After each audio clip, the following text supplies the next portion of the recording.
Oke, berjumpa di channel saya, Nasri Tupulu Edukasi Matematika.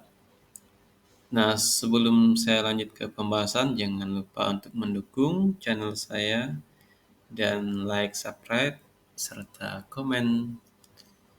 Baik, kita lihat pada saat ini di tampilannya adalah literasi matematika dalam konteks program linier.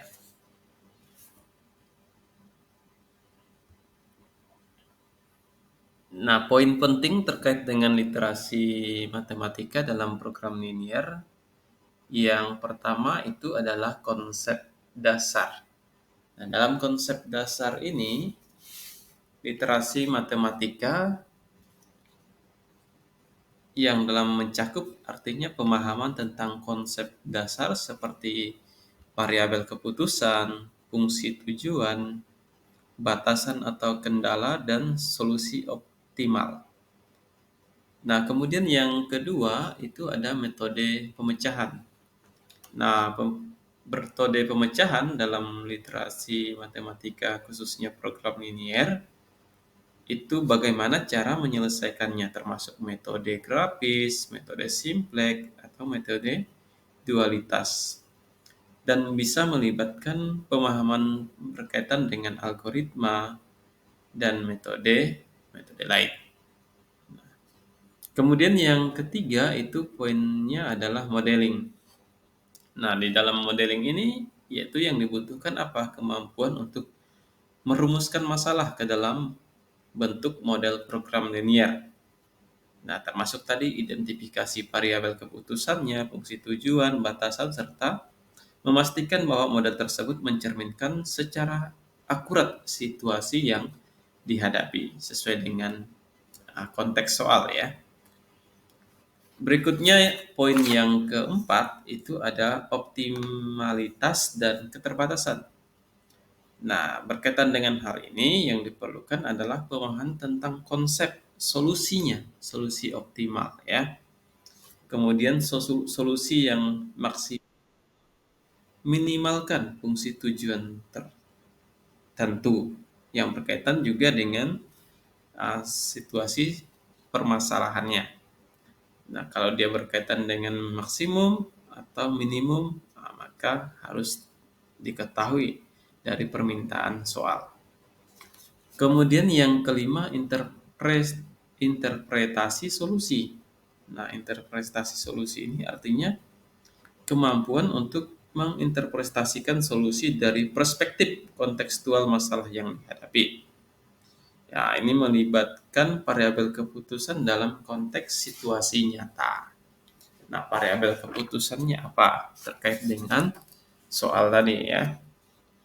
Kemudian yang keenam itu aplikasi.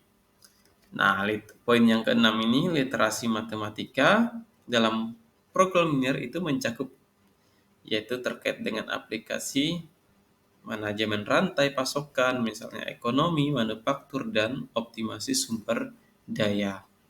Nah, kira-kira aplikasinya apa yang sesuai dengan bidang dalam soal ya.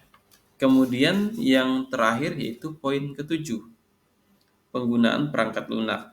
Nah, misalnya bisa khusus solver program linear atau bisa Microsoft Excel atau AI dan sebagainya. Nah, itu bisa digunakan ya. Jadi literasi matematika dalam program linear itu ada 7 poin penting yang harus dipahami baik oleh guru, siswa maupun mahasiswa dan dosen sebagainya ya. Ini poin penting.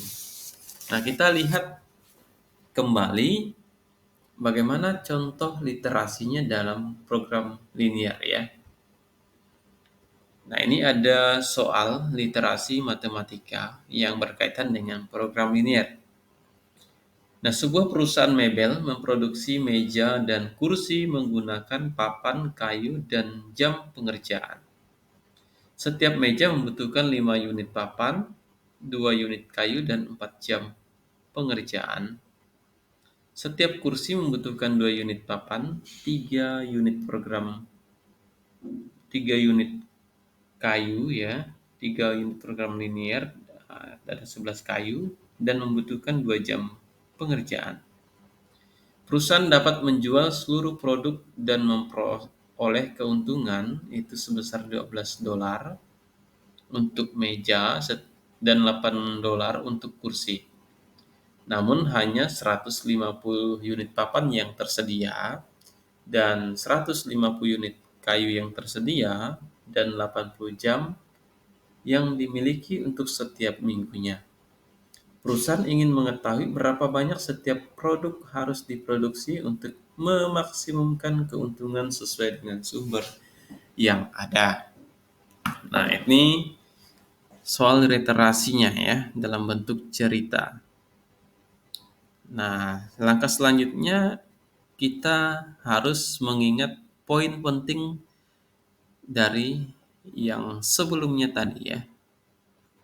Nah, yang pertama adalah kita konsep. Konsep dasarnya ada variabel keputusan, fungsi tujuan, fungsi kendala, dan formulasinya ya. Itu yang harus kita pahami dulu untuk bisa menyelesaikan soal tersebut. Nah, yang pertama kita ke variabel keputusan. Nah, variabel keputusan di situ dalam soal tadi bahwa perusahaan ingin mengetahui berapa unit masing-masing barang yang harus diproduksi.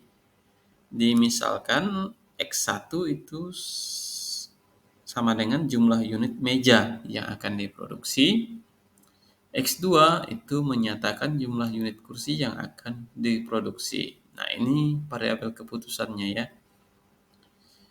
Kalau kita sudah bisa ke variabel keputusan, maka akan mudah bagi kita untuk menentukan ya fungsi tujuannya atau kepersamaannya nanti ya. Kemudian perusahaan ingin ke fungsi tujuan, perusahaan ingin mencari keuntungan maksimum ya.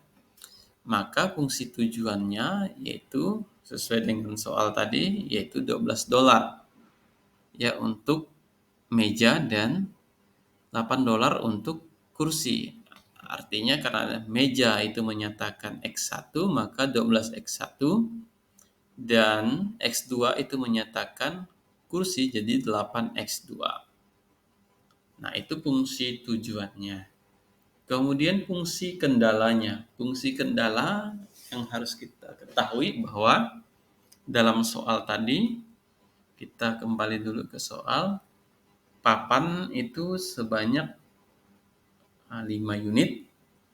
Kemudian ada juga 2 unit. Jadi 5x1 ditambah 5x2 dengan apa di sini? Yang tersedia untuk papan itu 150 unit. Artinya kurang dari sama dengan 150. Ya. Itu untuk papan. Kemudian untuk kayu. Di sini ada 2 unit kayu, berarti 2x1 dan 3 unit kayu juga ya. Ini nanti diperbaiki dulu soalnya bukan unit kayu ya, ada 3. Jadi 2x1 ditambah 3x2 kurang dari, karena yang tersedia kayunya adalah 100 unit. Jadi kurang dari sama dengan 100. Kemudian waktu pengerjaan di sini ada yang pertama 4 jam pekerjaan dan 2 jam. Artinya 4x1 ditambah 2x2 kurang dari sama dengan 80 jam yang dimiliki setiap minggunya. Nah, jadi di sini syaratnya lagi X1 dan X2 harus besar dari sama dengan 0. Maka jumlah produksinya tidak boleh negatif. Nah, silakan nanti untuk formulasi lengkapnya berarti fungsi tujuannya dulu. Nah, fungsi tujuannya yaitu F sama dengan 12x1 ditambah 8x2. Kemudian 5x1 ditambah 2x2 besar dari sama dengan 150. Kemudian 2x1 ditambah 3x2 besar dari sama dengan 100 dan 4x1 ditambah 2x2 besar dari kurang dari sama dengan 80 ya, di mana x1 dan x2 besar dari sama dengan 0. Baik, demikian tadi pembahasan dari literasi matematika. Semoga ini bisa membantu. Terima kasih.